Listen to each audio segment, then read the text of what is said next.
Well, this week on Dateline Schools, we're learning about Manufacturing Day as an opportunity for kids to learn what manufacturing is all about. And to tell us about this program, my special guest is Bruce Seymore. He's the Director of Business and Community Services for the Economic Development Alliance here in St. Clair County. And Bruce, yesterday you gave us a good description of how this thing works.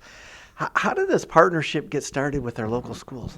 It's actually a wonderful partnership that we have. The EDA works in partnerships with a lot of our local organizations here.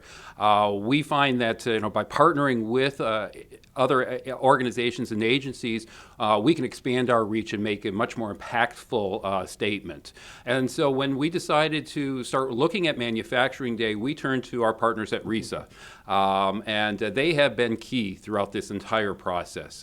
Without their support and their connections, we never would have gotten Manufacturing Day off the ground, and also would never have been able to do what we do, which is take every area 10th grader from all of our high schools on a talent tour during Manufacturing Day.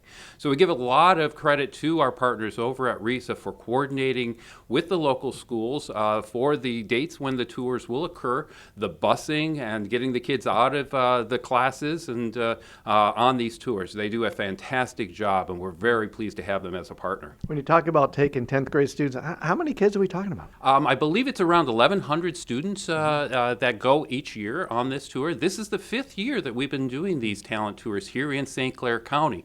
So with that, the graduating class that we saw last year, that means that everybody who graduates now will be on a talent tour from St. Clair County and have their eyes open to the opportunities and the great careers that are available in manufacturing. Is this something that's unique to St. Clair County, or did you kind of borrow the idea or doing it alongside of other counties as well? This is a national program, and so we started, as I said, about 5 years ago. And one of the reasons that we saw it was that the success that other counties here in Michigan were seeing with this event. And so we wanted to bring this exciting event here to St. Clair County, to start to open up the eyes of our students to these opportunities. We'll be back with more tomorrow. For Dateline Schools, I'm Terry Harrington.